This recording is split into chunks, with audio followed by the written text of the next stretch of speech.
everybody. Welcome. It is so wonderful to be here with all of you. Chinmaya Mission, Guyana, has taken a resolution to complete the entire Bhagavad Gita of 700 verses in 108 nights at 108 different mandirs across Guyana. So we've been all the way to Crabwood Creek, and now we're coming, this way? Up to Pomeroon we'll be going. And every night we're studying a few verses, so that by the end of it we get to study this entire most wonderful scripture. It's a conversation between Bhagavan Sri Krishna and Arjuna. Bhagavad Gita has 18 chapters, and we are now in chapter 12. Chapter 12 is called Bhakti Yoga. Bhakti Yoga, well, everybody knows what Bhakti is. What is Bhakti? Bhakti is love for Bhagavan.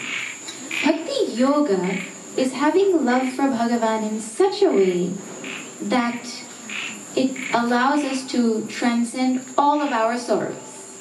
There's a specialness in the Bhakti that makes it transform our life. So now, we have seen so far in this chapter called Bhakti Yoga some key things about devotion. First of all, Bhagavan Sri Krishna himself defines devotion. When our thoughts are soaked in love, filled with faith, and they're flowing with determination and steadfastness towards Bhagavan, and they do not stop until they reach Bhagavan, that flow of thoughts is what is called devotion. In simple words, devotion is having love for Bhagavan, faith in Bhagavan, and letting our mind be in Bhagavan all the time. Unconditional love, unshaking faith, and complete steadfastness. This is what constitutes devotion. Then the question comes, well, who is this Bhagavan that we're supposed to have devotion for? Well, some people think of Bhagavan as Satchitananda, the existence behind this universe. Have you heard? Everyone would have heard before, right? Then, some people think of Bhagavan as this whole universe. So, the hands that you see around you, and the feet that you see, and everybody's heads that you see, they're not of people. They're Bhagavan's hands, they're Bhagavan's feet. The suns and all the stars in this universe are Bhagavan's eyes, like that. They see this whole universe as Bhagavan. It is called Vishvarupa. Right? So we see this whole universe as the Lord. Then there are some people who see Bhagavan with form just like this. He has a trunk sometimes, he has a gada sometimes, he has a naughty smile sometimes, he has a serious look sometimes. Sometimes it's not a he, sometimes it's a she, right? So everyone will have a form of Bhagavan that they imagine when you say the word God. And you're allowed to choose any form that you want. So who is this Bhagavan? Whether someone thinks about him as Satchitananda, formless, someone thinks about him as this whole universe, or someone thinks about him with a specific form. All of them are Bhagavan. So it doesn't matter which one you want to think about. Then the question comes, well, which form of worship is best? Is it best to think about and worship Bhagavan with form or without form? Bhagavan says, well, it depends which one it's easier for your mind. If your mind can rest and remain in the formless aspect of Bhagavan, then you choose that. But if your mind needs the form of Bhagavan to be captured, then you choose that. It doesn't matter. The main thing is where your mind is. So these are some of the things he said so far. Then someone says, well, how can I reach Bhagavan? And Bhagavan gave some wonderful practices that we can do to reach him. He said, first of all, you absorb your mind in me. What Whatever it is you're doing, whoever it is that you're with, you remember me. No, Bhagavan, that is too hard. Okay, if it's too hard, no problem. Practice and keep wishing that you will reach me. No, that is also too hard. No problem. If that is too hard, then you give up what is called kartritva bhav, the feeling that I am doing. So you start by saying, Bhagavan, whatever I am doing it for you. And then you come to see how I am just an instrument. We had seen this yesterday. No, Bhagavan, this is also too hard. I am the one who's doing. Don't tell me to give up the feeling that I am doing all these things. Okay, no problem. Then do, but you give up insistence on the results. This is how Bhagavan said, as you do this, your mind becomes more pure and your mind will reach me. Okay, Bhagavan. Now Bhagavan has something wonderful to say about the qualities of a devotee, of a bhakta. I want everybody to close their eyes for one moment. Everybody close your eyes. I can see, huh? So please close your eyes. And I want you to imagine in your mind, when you hear the word devotee or bhakta, what comes to your mind? Like if your mind was AI, and I typed, show me a picture of a bhakta, what picture would come to mind? Everyone should have something in their mind.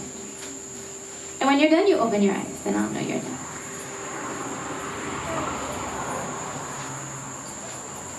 Okay. Don't forget that picture. Just keep it in your mind. And we will see what Bhagavan says. But before that, I have a question for all of you. I want you to imagine that you are going to be hiring somebody to work at your company or in your house or somewhere. You are hiring somebody to work in your company. Or at the mandir. You're going to invite somebody to come and be at the mandir all the time. Well, now you have in front of you 2 resumes. You know? 2 descriptions of all the things that they have done. So now resume number 1. This person topped all their subjects in the best school and they have had experience for 5 years. They've worked for 5 years and the work that they did is almost exactly the work that you want them to come and do for you. So that is resume number 1. The second person, their resume, they were an average student. You know, they didn't do so well in school. They only have 2 years of experience. And those 2 years of experience also don't match what you need perfectly. Who will you hire? Who says the first one? Who says the second one? Well, you have to choose one. There's only 2 options. Who says the... Let's try again. Who says the first one? Who says the second one? Who says I don't want to answer?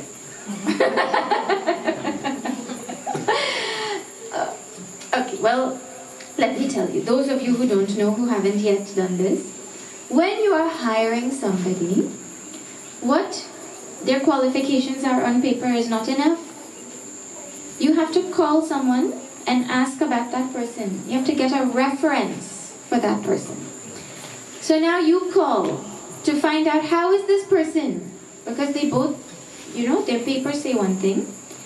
Now, the first person who's a super achiever, the person speaking says, you know, man, this person, I'm glad they're not here anymore.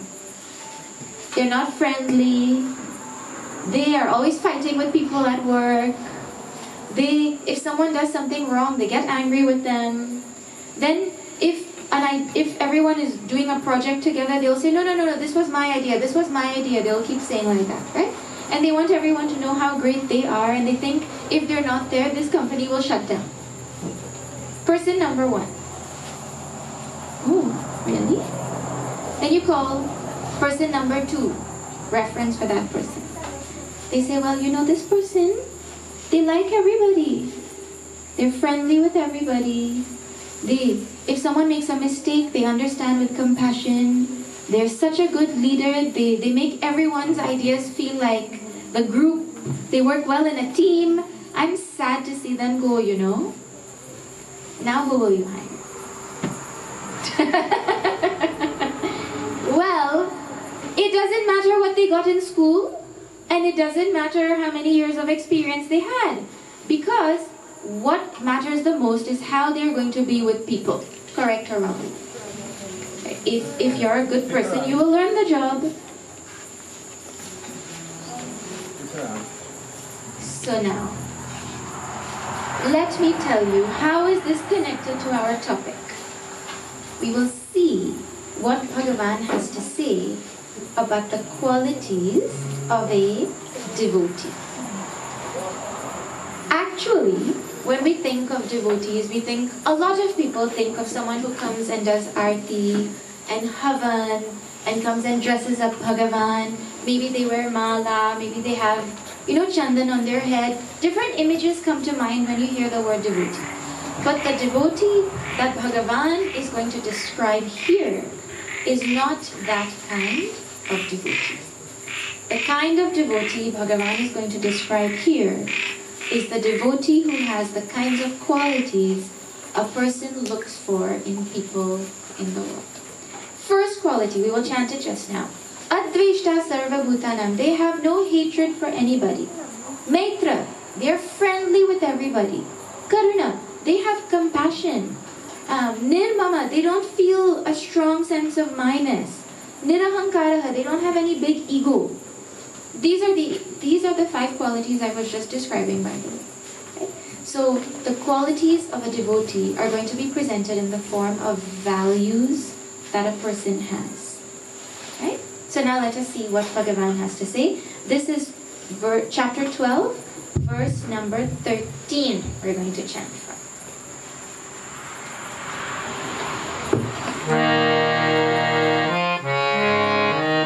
Everyone has to repeat, I will chant Shri Krishna Sharanam and then everyone will repeat.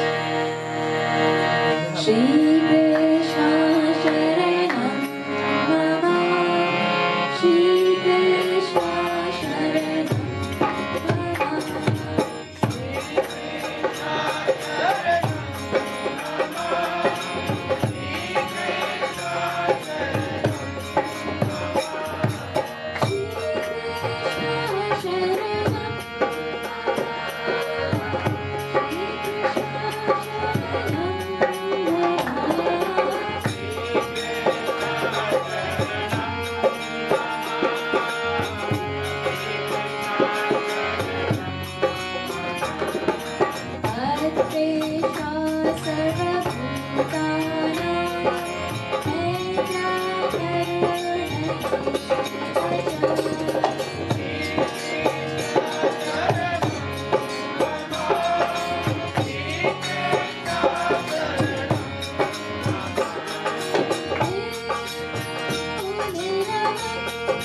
In this section, over 7 verses that are coming up, Bhagavan is going to describe 35 qualities of a devotee.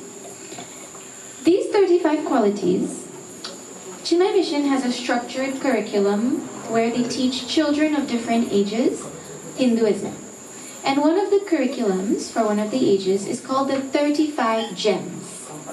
Those 35 gems are these 35 qualities.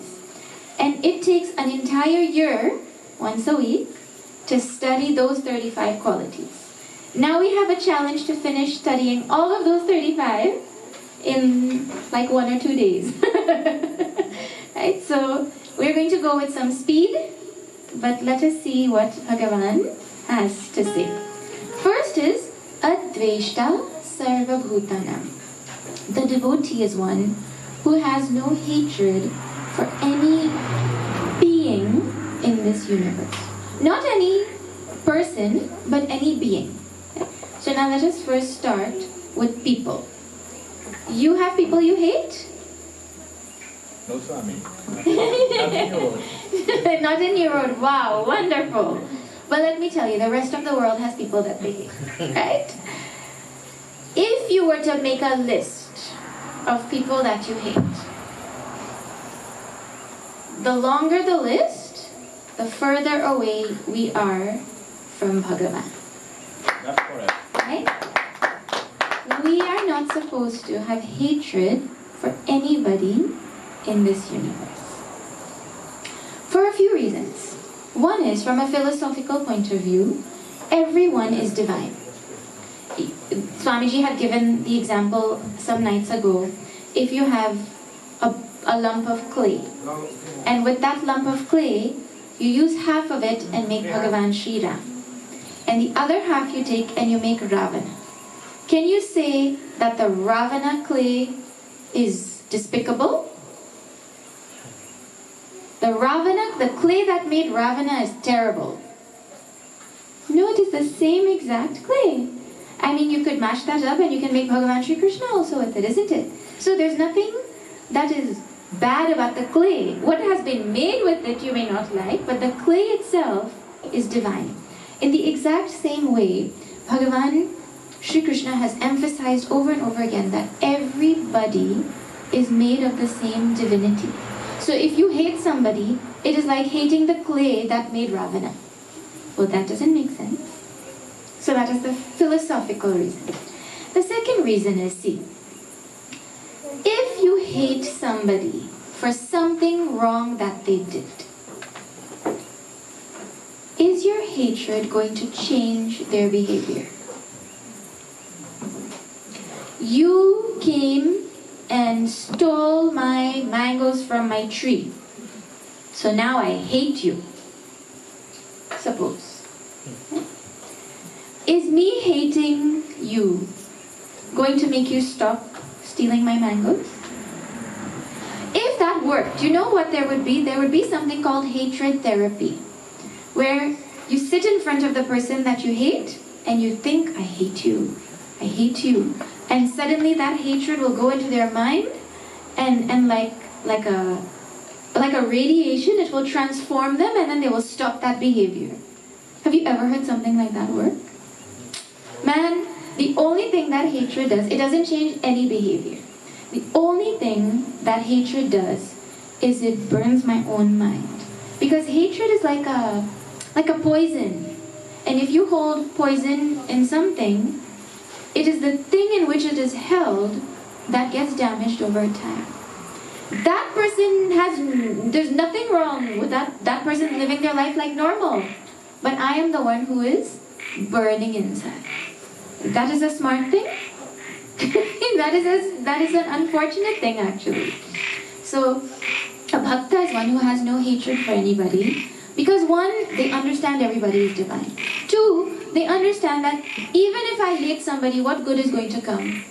Now, if somebody does something wrong, it does not mean that you do not take corrective measures. If someone has done something wrong, like Ravana did something wrong, so he had to be removed, isn't it? He had to be removed. But in Bhagavan Sri Rama's heart, if you study Ramayana, you will see there is not an iota of a sentiment that he had hatred for Ravana. You're going to have people who are good and who are bad in this world. That's how the world is.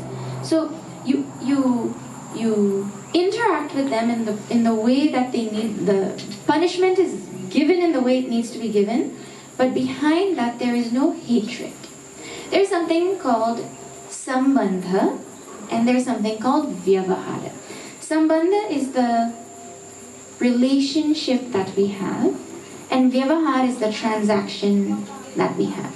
So the example is, see, if I can't remember, a few nights ago we talked about this. If you go to the zoo and you see a lion and you see a bunny rabbit, right? You have equal love for them. Oh, this lion is so wonderful. This bunny rabbit is also so wonderful. We think like that. But are you going to go and act with them in the same way? Come, bunny rabbit, come, eat some grass from my hands. Let me cuddle you. You try that with the lion. You will act differently with them, but in the heart, there is no hatred for the lion because you cannot approach him. You understand that that is his nature and you have distance. But in the heart, there's a feeling of love and acceptance for him as he is. In the exact same way, the bhakta is not going to go and interact with every single person in the universe. There'll be good people, there'll be bad people. But in their heart, they don't have hatred for that other person. Okay, now come to other beings. You might say, I have no problem with cats and dogs and horses and donkeys and cows. Everyone is wonderful.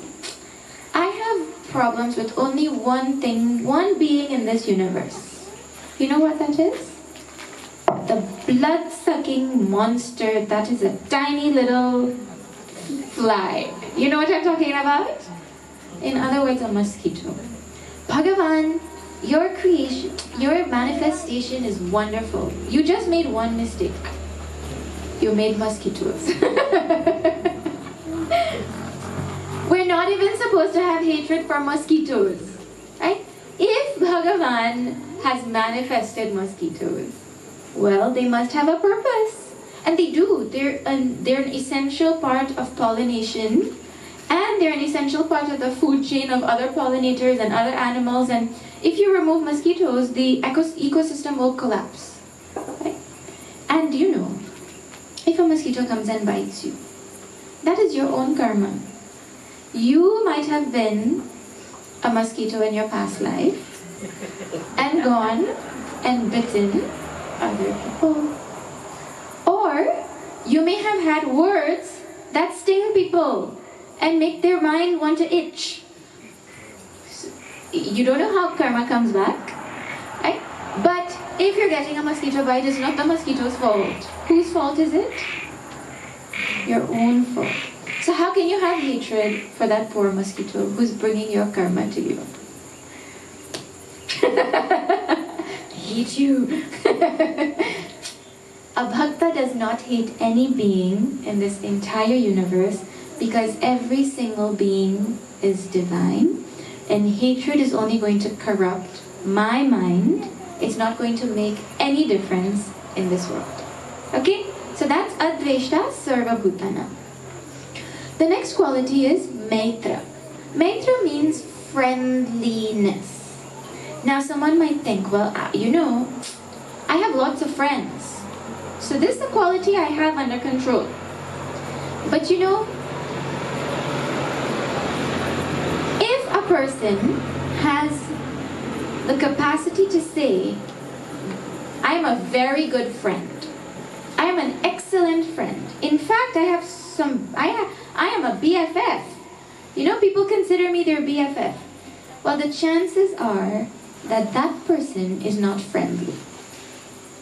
What do you mean? I mean, if someone can say, these people are my best friends, or these people are my friends, then what about the other people? I just walk right past them to go to my friends. Absolutely the opposite of friendly. That is what would define an unfriendly person, isn't it? So, just because you have friends does not make you a friendly person. Bhagavan is not saying mitra, he's saying maitra, a person who is friendly. A bhakta is somebody who is friendly with everybody. Now, in Ramayana, Bhagavan Sri Rama, when he goes and makes friends with Sugriva, he tells Sugriva Mitra Dharma, the qualities that make a friend a friend. And when you hear those qualities, you will start to check, maybe I'm not even a good friend. Forget friendly, I'm not even a good friend. Right? So let me tell you what he says about this. First thing is, a true friend considers the sorrows of their friend to be like a mountain, as big and serious as a mountain. And they consider their sorrows to be like a dust particle. So, my sorrow is insignificant in front of the sorrow that my friend is going through. And Bhagavan Sri Ram demonstrates this. When he meets Jatayuji, Bhagavan Sri Ram has just lost Sita Ji and he's looking for her. But he puts his sorrow away and he sees the sorrow of Jatayuji, who's giving up his life now. Because of Sita Ji, he gave up his life. So he puts Jatayuji's sorrow first and he puts his sorrow second. Right? That is more important than the feelings that I have. So when my friend is going through something, my feeling should be that sorrow is more significant than mine. Second thing, if your friend is doing something wrong, right? You have friends that do wrong things? The correct answer is yes. Everybody has friends who do wrong things.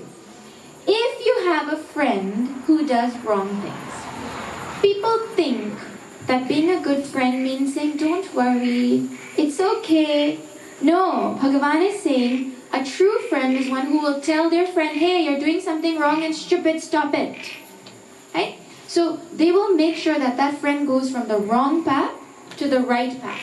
Like Sugriva, he promised Bhagavan Ram that when this rainy season is over, I will send the monkeys to go look for Sita Ji. Then the rainy season finished. And then Sugriva was too busy enjoying the joys of the palace. So Bhagavan Sri Ram had to send Lakshmana to shake him. Because he's my friend, I have to make sure he comes back on the right path. Right? So that is the second quality of a friend. And usually, there's a really nice analogy of how when there's a lamp or a light shining, it will give light everywhere else, but it will not give light under itself. Have you seen? So we can see everybody else's bad qualities, but we cannot see our own. Correct or wrong? So a true friend is one who will point out your bad qualities and negativities to you. But see, the third quality now, a true friend is one who will go and tell other people about your good qualities. And they will tell you about your bad qualities in secret. Means they're not going to go and tell other people. See, Arjuna collapsed on the battlefield. He started to cry like a chicken, big warrior. Started to cry like a baby on the battlefield. And so Bhagavan Shri Krishna didn't say, hey, everybody come and see how Arjuna is crying. Look, big man like this crying, dropped his bow like a chicken. No. He stopped and he explained to Arjuna why he should get up and fight. And to other people, he tells how Arjuna is so great. So a true friend is one who glorifies the good qualities of their friend, and the bad qualities they tell to only their friend in secret. Then one more quality he says, a friend is one who is always ready to give to their friend without thinking, what is it that they're going to give me? Meaning, you should not be like a Guyanese driver on the road at night. What do I mean? Have you seen when you're driving and your headlights are bright? The car coming will not turn off their headlights unless you turn off your headlights first. I mean, that is our experience.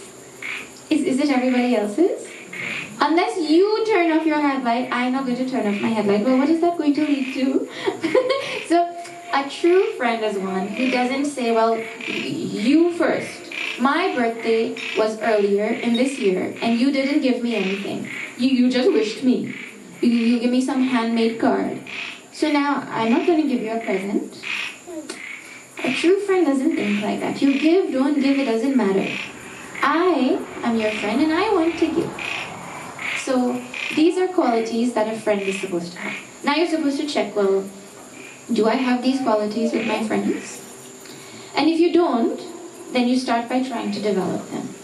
Then you extend it not just to people you call your friends, but to everybody. This is a true devotee of Bhagavan. Now somebody who has this quality will naturally be compassionate. Compassionate. Karuna. Karuna is the next quality. I was working in downtown Toronto for a while. And I haven't spent enough time in Georgetown to see if it is the same there. But in Toronto, at 5 p.m., when work is done, you will see like a swarm of people coming from all these high-rise buildings, rushing towards the train station to catch the train to go back home. For a few reasons. If you miss the train, then you have to wait the next 20 minutes. If you wait 20 minutes, then you're going to be late reaching to your home. If you reach late to your home, you're going to be late to pick up your children. If you pick up your children late, then you pay a fine for every minute that you're late. Yeah, so they don't mess with time. Everybody is rushing at 5 p.m. to reach home fast. So now one day, at 5 p.m., in the middle of rush hour, rush means rush, huh? Everybody is rushing. There's somebody walking slowly, holding up the people traffic. Walking like they have nowhere to go. Slow, slow, slow. Everybody behind is getting frustrated. What is wrong with this person? If they want to stroll, they should come and stroll at like 11 a.m. Not now. And then, out of frustration, they cut and they move ahead. And they see that this person is actually visually impaired. So they're holding a stick and finding their way to walk. You tell me what happens to all the frustration and irritation and anger that was building up in their mind. Right away it melts. And you start to feel sorry for the person. Because now you can empathize, you understand why they were doing that, so you don't feel angry anymore. Now that anger has turned into compassion. Compassion is when you can put yourself in the place of another person and understand their limitations and understand why they're doing what they're doing, so you don't feel frustrated. You feel empathy. You know, when we see physical limitations, it is easy to empathize with somebody. But anytime somebody does something that frustrates you, that thing is being done because they have some mental limitation. Why else would they be doing something that is wrong if there isn't a mental limitation that is preventing them from doing what is right? So, understanding the fact that they must have a mental limitation should allow me to have compassion instead of getting frustrated. A bhakta is one who has compassion because he understands there must be a reason for which they're doing what they're doing. I have limitations, and when I do things, I want people to have compassion for me. If I come here and I make a mistake and I put something wrong in the Havan Kund, I want Panditji to have compassion for me, not get angry. Have you not all experienced like that? You make a mistake and you want compassion showered on you. So if I want compassion, everybody else wants it too. A bhakta is one who has compassion. Advesha sarvabhutanam maitra karuna evacha nirmamo. A bhakta does not have a strong feeling of myness. Nirmama means I don't feel like something is mine. This feeling of myness is something very interesting. Have you ever ever given thought to when something becomes yours? When you came into the mandir, you would have found a spot and you'd have sat down. Then say you got up to go and get water, and then you came back and somebody else was sitting there. What will you tell them? That's my seat. Especially if it's a chair and there's no other chairs. That's my seat. Okay? How did that become yours? No, because I sat there first. Okay, no problem. Now say you sat there and then you left your bag there and then you went out. And on the way in you meet your friend who you haven't seen in a long time. And your friend says, come sit here. And you sit next to your friend. Now which is your seat? The one that has your bag? Or the one where you're sitting? And just now, when satsang is over and everybody leaves, will you even remember that was my seat? They will shuffle up the chairs and you wouldn't know which one is yours. How did it become mine? Or you go to the supermarket. And you know in the supermarket everyone's picking up different things. When is it that something that I pick up in the supermarket becomes mine? Can you take something from the supermarket if it is not yours? No. So it has to be yours before you take it. When does it become yours? When you pay for it. Okay, I'll challenge that now. Okay, everyone ready for a challenge? When you pay for it. Trolley. You have a trolley in the supermarket and you collect different things and you're good. Now you pick up the last set of children diapers for your child. There's no more on the shelf, there's one more. And you put it into your trolley. Then you go to pick up some other thing, like milk or bread or something. And you come back and you see somebody trying to take out those diapers from the trolley. What will you say to them? That is? Mine. But you just said the thing becomes yours after you pay for it. Did you pay for it yet? So how are you saying it is yours? It is mine? How is it mine? Okay, fine. I saw it first. Is that it? When I see it, it becomes mine. Can you say that? I touched it first. Well, if you touched it and then you put it back, is it yours? So what is the criteria that it is yours when it is in the trolley? Then, if you reach the cash now and you didn't have enough money and I forget my wallet. None of it is yours anymore. Okay, fine. Now you've paid for it and you're leaving and you're saying this is mine. Then somebody comes and they're going to take it. Hey, that's mine. What? You wear children diapers? It's yours? You give a little thought to this concept of mineness, and you realize that the whole thing will crumble in front of your eyes.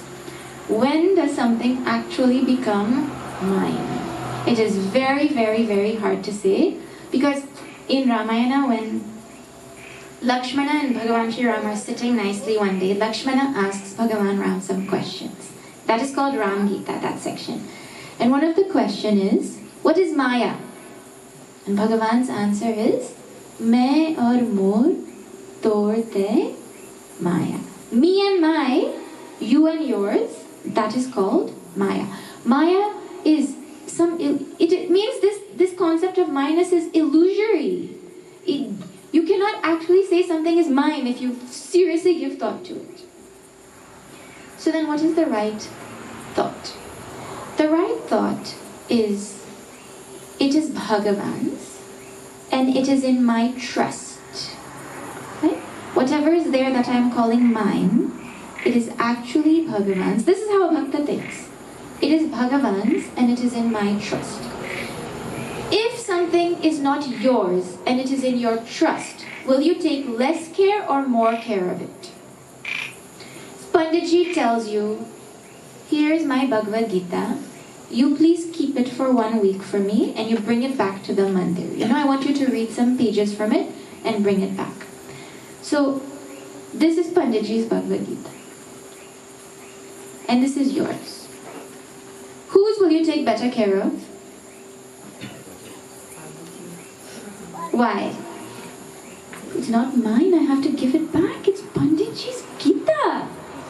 Yours, you'll just throw in the book, in the bag, some pages will bend, that book will mash up, you don't even know if it's a Gita or Ramayana or what. When something is in my trust, I take better care of it. Now see, people who have children, they say these children are mine. You know how to make children? If people knew how to make children, everyone who wanted children will have, but they don't. Right?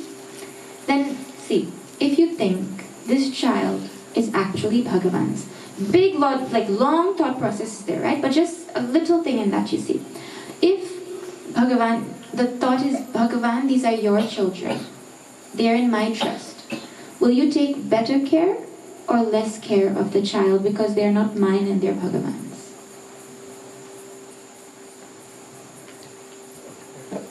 Look, you just said you'll take better care if that book is in your trust. Now, if a child is in your trust, obviously you're going to take better care of the child. So, the simple attitude of this child is not mine will make for a better child. But when you think it is my child, and you say, I want my child to be a certain way, to look a certain way, to act a certain way, Bhagavan is saying a true devotee doesn't have a strong feeling of mama. Myness is not there. Okay, the next one is nirahankara. They don't have a strong ego. They don't feel strongly, me. Kabir Das Ji has a nice doha. It says, Maina bole maina. There's a maina bird, a beautiful maina bird. It says, maina, I am not. So, mool bayo dasabis. So its value became double, quadruple, like that. Its value multiplied. Bakri bole. The goat said. What does the goat say? What does the goat say? Main. In Hindi, main means me. The Kabir katayo cease. What happens to the goat? When somebody feels this strong me, what happens to them is they lose value. When someone says main, they don't have a strong ego. Their value goes up in society. We were talking about this last night itself. Who built the seawall? The Dutch. But not a single Dutch person lifted a single finger and used a single thing from Dutchland, what is it called? Netherlands, to build that wall. You might say, no, but it was their idea. The Dutch people's idea. Well, if I had the idea for someone to put lights on Bhagavan's altar here, it's my idea, and I said, Panditji, please get somebody to put lights. We should put lights in the mandir. And then I come in and I'm like, look, I put lights. Now that sounds crazy. So having an idea doesn't mean you did something. The more we think about it, actually, we realize that we're not doing anything. We're instruments through which things are happening. So that was talked about already. But a devotee has that attitude that I am just an instrument and through me things are happening, but it is Bhagavan who is really doing. Samadukha sukha. This devotee is sama, is balanced, is equipoised in joy and sorrow. Can somebody live in Guyana and not get potholes when they're driving?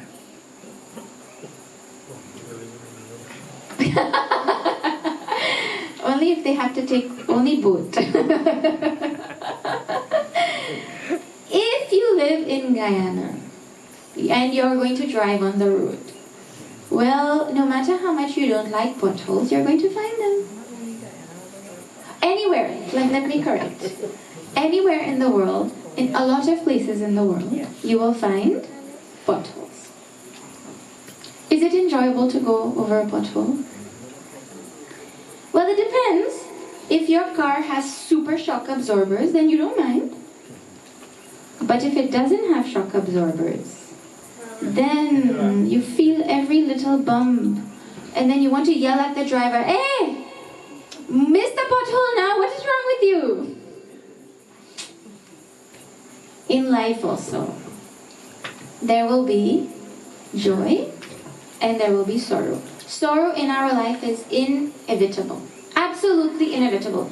Can you find one single person in this whole entire universe who didn't have sorrow before? Bhagavan Sri Ram had sorrow. Bhagavan Sri Krishna had sorrow. Who are we? Sorrow is going to be there, whether we like it or not. So the capacity to remain balanced in spite of sorrow coming or in spite of joy coming, that is the quality that the devotee has. Because they understand that this is the way the world is. And so they make their mind strong in understanding that things are going to come. It's like somebody coming to live in Guyana and saying, "You know, I love Guyana, but it shouldn't be so hot." But the very definition of the fact that you live in Guyana means you live by the equator, means it's going to be hot. Right? So, by living in this universe, we are going to get joy and we're going to get sorrow. So, every time sorrow comes, you want to go and become like a, sit in the corner, whole day is gone.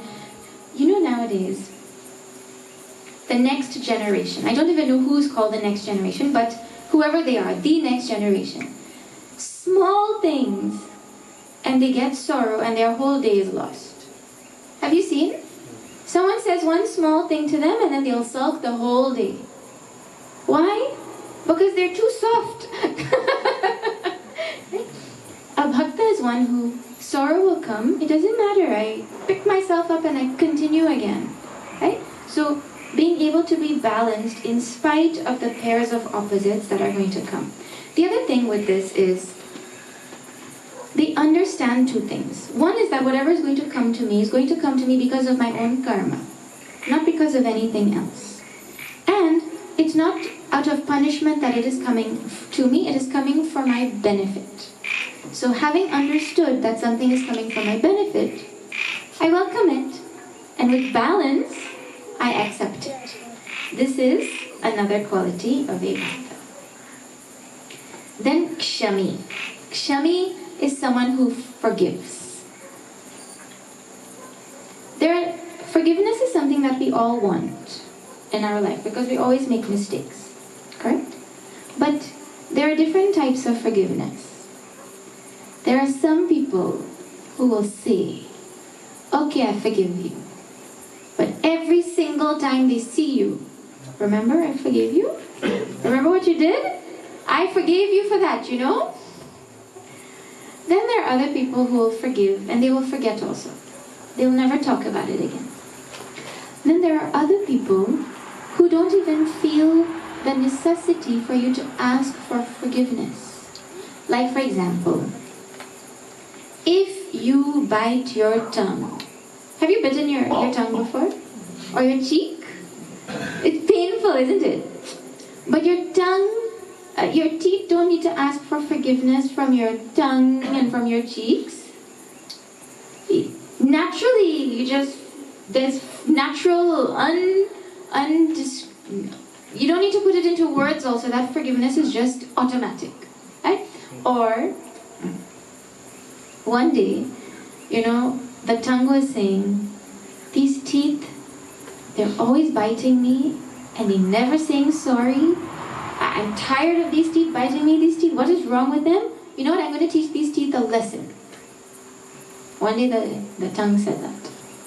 So he decided to go outside a rum shop. And middle of the night now when somebody's coming out, that tongue said some things. And the teeth learned its lesson.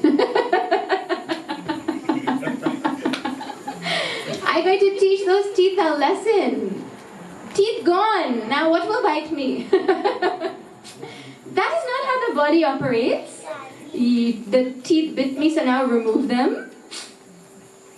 In the same way, when you make a mistake, is it not you're like, "Oh, I made a mistake. Okay, I won't make it again," and you move on. Done, you're done, forgive yourself, you forget about it and you've moved on. But if your spouse or your child made that same mistake, well, like if you were supposed to put the leftover food in the fridge and you come back the next morning and you're like, oh no, I forgot. Okay, I should make sure not to do it tomorrow. Story finished.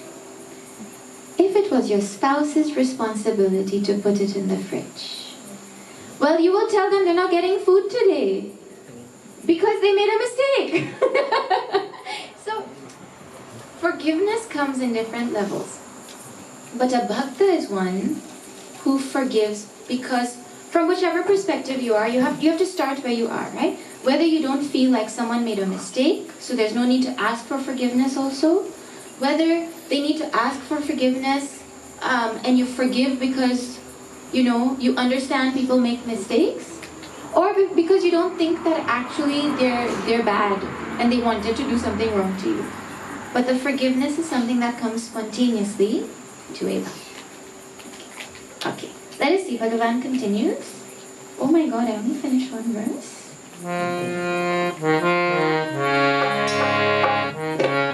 Okay, everybody here. Pandit Ravan and Dave have mics, and there are two of them, but there are way more of you. So the challenge now is you have to be louder than them on their mics.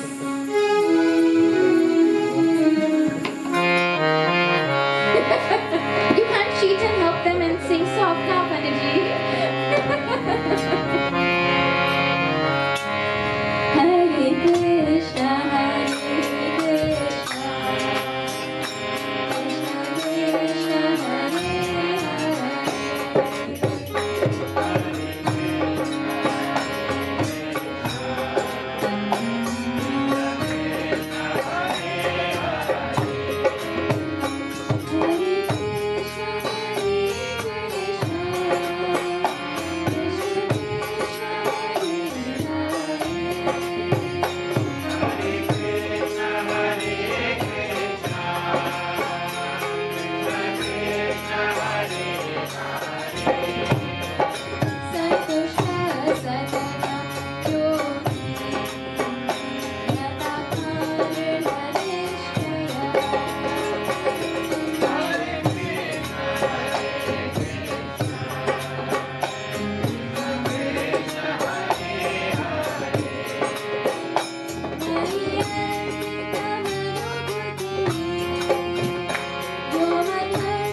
Krishna, Satatam.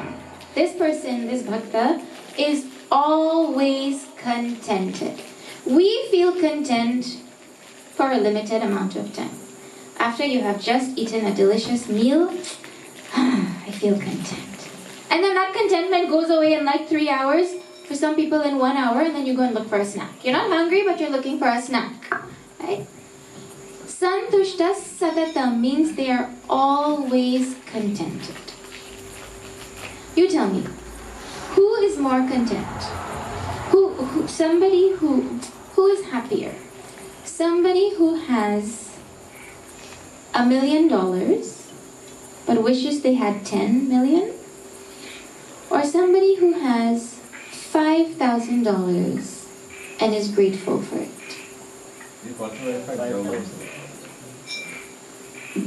Really? You sure? Yeah. Actually, contentment has absolutely nothing to do with money.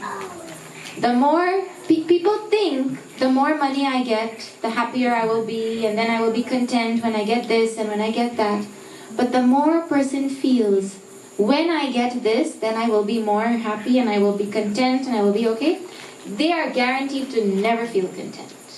Because contentment comes not from what you have, but it comes from the gratitude you feel for what you have.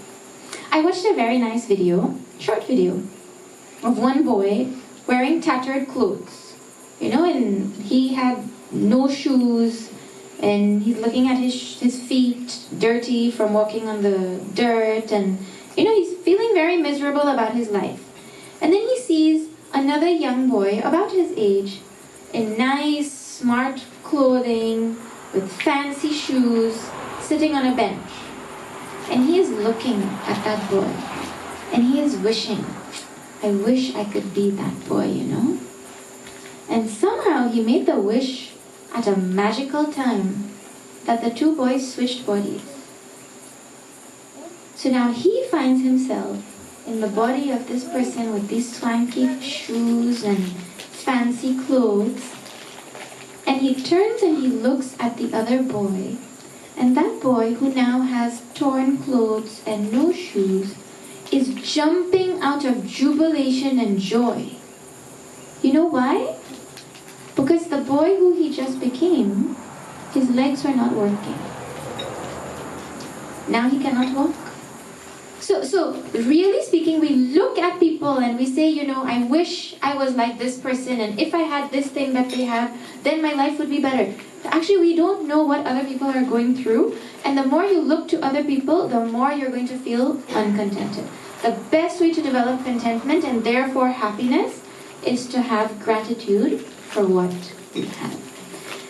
When a person has gratitude, they are richer than the richest person who doesn't feel like they have enough. Right? A bhakta is one who is always contented because they never feel like there's something in this world that I could get that could make me feel more complete than I already am. In this world, people have something called FOMO. FOMO, everybody here? The young people will know. FOMO means the fear of missing out. So you're sitting at home and your parents didn't allow you to go out, and you're looking at pictures of what your friends are doing and you're having FOMO. Then you're telling, man, my parents suck. They don't allow me to do anything. They don't allow me to go out. They don't understand. That is the opposite of a bhakta's feeling. A bhakta feels what is called jomo. Jomo means the joy of missing out. I don't want to be anywhere. I don't feel anything like that. Now someone might say, people who have contentment, then they'll do nothing in life. But if you look at the Mahatmas of our tradition, who felt absolutely content, born out of contentment and gratitude, they contributed so much to this universe because they were not there to take anything. They were there only to give. So feeling contentment does not make you less of an achiever in life. It just makes you more happy. So he says this, bhakta is santushta sadatam, always content. The next word he says is yogi. A yogi is one whose mind is united with Paramatma. My mind never leaves the thought of Bhagavan in whichever way I want to think of Bhagavan. Right? Yogi doesn't mean somebody who has siddhis, like, they can sit and then in 3 minutes you will see them start to levitate, and not like that. Yogi means someone who is united with Paramatma. Then the next word is dhrida nishchayaha. This person has developed a firm conviction. Firm conviction in what? Firm conviction in the fact that whatever Shastras are saying is true. Firm conviction that if Bhagavan is saying he's this whole universe, then he is this whole universe.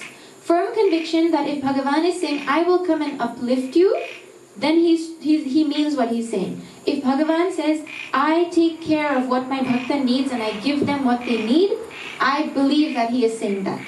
Dridha nishchaya. They have firm conviction that Bhagavan is not lying, that Bhagavan is really telling the truth. So when they read Bhagavad Gita, they take those words as authority, as true. Absolutely no doubt about what Bhagavan is saying. Right? Mai arpita mano buddhihi. We saw this yesterday. These people have offered their mind and their intellect to Bhagavan. Means all their love, all their emotions they have for Bhagavan, and all their intellectual thoughts, they understand how Bhagavan is this whole universe in front of us. Mai arpita mano buddhihi. Then he says, Yo mad bhakta same priyaha. This bhakta of mine is dear to me. So now you may feel, I'm a great bhakta of Bhagavan. I go to mandir every day, or I go to mandir every week, or I go to mandir every time they have service, or I go to mandir for all 9 days of Navratri starting tomorrow. You can think whatever you want, but Bhagavan's measure of who is a great devotee and who he loves is this. So if you think you are a devotee, you have to ask, do I have these qualities? And actually, if you have the choice between choosing friends for your children, and you have one child with all of these qualities, and you have one child, if someone doesn't have these qualities, they don't have nothing, eh? If they don't have these qualities, if someone doesn't have compassion, what do they have instead? The opposite of compassion. Not nothing, right? Like if someone is not truthful, is honest. What is the opposite? If you're not honest, then you're dishonest. So if you don't have this, then it means you have the other. So one child has all these qualities and one child doesn't. Which would you prefer to be the friend of your child? Or to be your friend? Everybody wants in their life someone with these qualities. Someone with these qualities is a bhakta. So we have to now take up the challenge of redefining what being a bhakta is and develop these qualities so that we become bhaktas that Bhagavan considers dear to him. Okay? Let us quickly see one more verse.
He does not disturb anything in this world. He does not disturb any person or he does not disturb anything in this world. Means he doesn't deliberately do anything that is going to cause disturbance to this universe. Right? It is because he is always aware.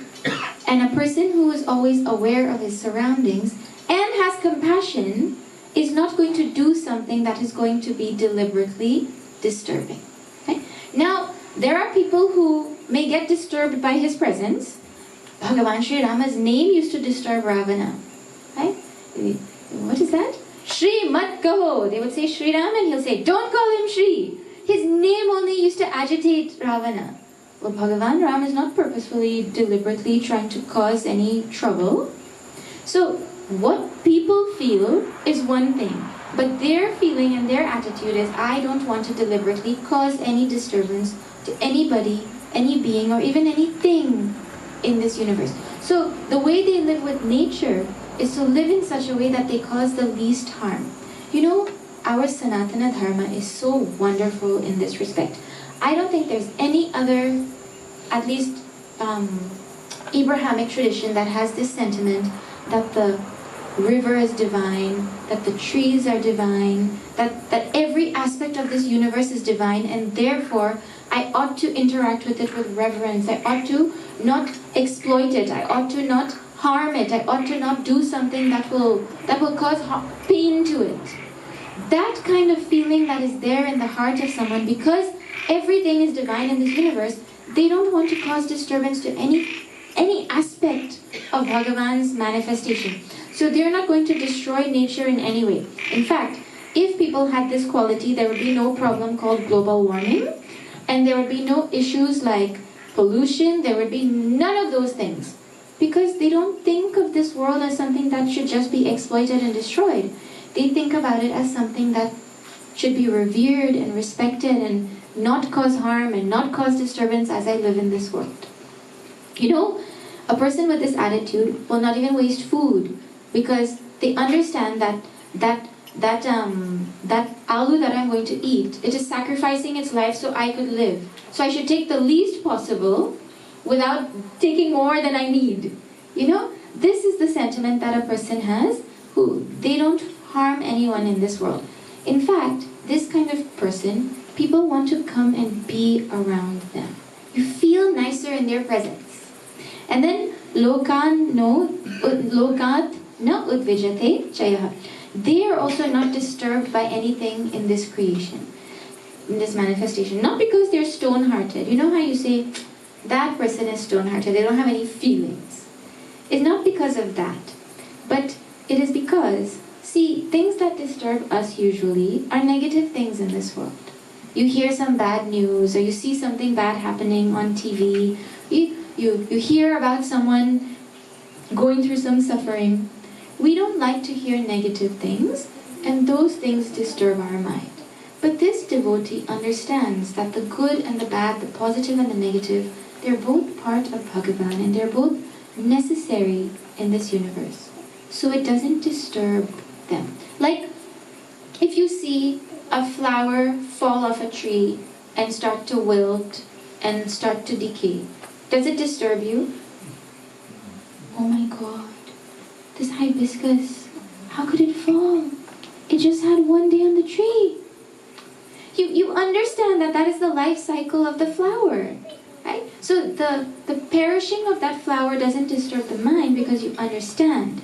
In the same way, a devotee understands that the world is made up of positive and negative, and both are absolutely necessary. So why will I be disturbed by something that is necessary? That is part of this universe, that is happening because it ought to. Like that. Then, Harsha Amarsha Muktaha. This person, okay, this is the last one. Harsha Muktaha, let's do this. They are free from overexcitement. Excitement is a good thing, but overexcitement is a problem in life. I remember when I was a teenager, I was extremely excited. One of my aunties, my chachi, was pregnant. And I was so excited to have this new baby in the house. Well, I was traveling at the time when this baby was born. And on the phone we heard the news that I have a new baby sister. I was so excited, I started jumping for joy, and I fell and I banged my head. True story. Overexcitement causes those kinds of things. Actually, when a person is overexcited, what happens is they lose their discrimination. And when we lose our discrimination, we lose our humanness. And when we lose our humanness, well, there's only sorrow in our life. The other thing is, if someone is overexcited, well, you know how a pendulum doesn't stop on one side? Oh, a long time they had those clocks that had the pendulum would swing back and forth, and then the clock would turn, right? If that thing goes this way, can you say it should come to the middle and then go back this way? Work like this. No one can even imagine such a thing. If it goes here, it has to go equally this way, right? So if someone gets overexcited, then they have the capacity to also get over-dejected. And nobody likes that. Right? So this person is free from overexcitement, meaning they never lose their discrimination when joyful things come into their life. Wonderful qualities to have or not? Now please, last thing I'll tell you. When we hear these qualities, the human mind's tendency is, let me look around. This one has compassion. These people don't have it. Hatred for nobody. No. Nobody here has it. They're not good bhaktas. That is not what it is for. It is not for us to go and look and compare what other people have. It is to think about our own selves and what we have and what we don't have and try to develop them. Because the phrase is, Siddha kasya lakshanani, sadhakasya sadhanani. The qualities of a great person become the practices of a person who is striving to become like that. So we try to practice them, so we become bhaktas that Bhagavan will say, Sacha me priyaha. I love that devotee. Right? Okay, I will stop here now. I think I broke the record of the least number of verses ever done in this 108 nights Bhagavad Gita Yajna. We're supposed to do like 6 or 7 a night, and I finished, I'm scared to say it, 2.5. Not even 2.5. 2.5 I finished. So, it's okay, I broke some record. Okay, we'll hand it back. Let me tell a couple of announcements, and then I'll hand over to our MC, and then we will do announcements. And then we will do Aarti. A bookmark has been printed for everybody to mark this very special occasion of the 108 Nights of Bhagavad Gita. It has very inspiring quotes that I find inspiring at the back, and it has one of the most famous verses of Bhagavad Gita on the front. You can take it and keep it in a book, and it will always remind you, years later also, that you were part of this momentous occasion. Chinmay Mission is talking about this momentous occasion, the last night of this 108 nights will be happening on Saturday, May 3rd at 5 p.m. at the Gandhi Youth Cricket Ground in Georgetown. So we invite all of you to join us. It's going to be a grand finale, and I know you have to take a ferry and then or speedboat, and then you have to get transportation, and then you have to cross another bridge, and then you have to reach Georgetown. But it will be so wonderful if members from this mandir could also come, so we could have representation from, we're hoping to have representation from as many mandirs as possible to celebrate this event together. We'll be preparing dinner for everybody after, and Chinmay Mission follows time strict. So by 6:30 you will be done, and you can eat and you can reach back also. And if you have family there and you could stay with them, you could stay. If you want to come stay at the ashram, Chinmay Mission has an ashram in Manripo. We'll make space for everybody. It's a small house, but we will make space. And then you can come back the next day on Sunday. Okay. Chinmay Mission has over 2,000 publications. Means original books published, written by teachers of the organization, swamis, brahmacharis, and all. And they're of all types for all interests. You'll find tiny little books that are so small that before you can scroll for 10 minutes, instead of that, you finish reading one book tonight.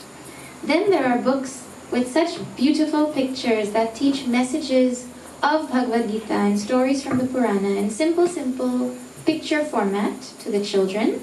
Again, books for children of all ages. So there'll be books for older children, and then books for young toddlers, 1-2-year-olds. You can read to them and they'll look at the pictures over and over again, and they imbibe these messages that are being taught from our scriptures so simply through the books. So please see the bookstall if you want. There's Upanishads and all also. There's something of interest for everyone. You can purchase whatever you are interested in, if you would like. Finally, Chinmay Mission has, because it is a teaching organization, one of the things that Chinmay Mission does is it trains other teachers. So people who are interested in studying Sanatana Dharma properly, systematically, clearly, in the way it used to be taught in Gurukul system before, those people have the opportunity to go and stay at the ashram in Trinidad with Swamiji for 2 years. And every day you'll study, you'll do Vedic chanting, meditation, Bhagavad Gita, Upanishads, Ramayana, Puja, all kinds of things you will do in the 2 years. And no holidays, no weekends, no breaks, but a most wonderful 2 years that will transform your whole vision. You have to be under 30, unmarried, and have a university degree. And if you apply and you get in, everything will be taken care of for you during this course. If you know anybody who would be interested, because there are always people who are interested, and many of them don't know about it. So please do let them know if this is something of their interest, and they can find out more online. Okay. A very special thank you to our dear Panditji for hosting us this evening. It is so nice to be here on this new road, Vishnu Mandir, where there is no hatred for anybody. And tomorrow we will be at Hampton Court. That is called Haridwar Mandir, 6:30, same time. Please do come if you're able to. We will finish chapter 12 tomorrow. We'll pick up some speed and make up for today's verses. Okay? Alright, I'll pass over to our Panditji. Prem Sabalo Swami Ki Jai. Please give our Swami a round of applause for that wonderful satsang which has been done. Hare Krishna.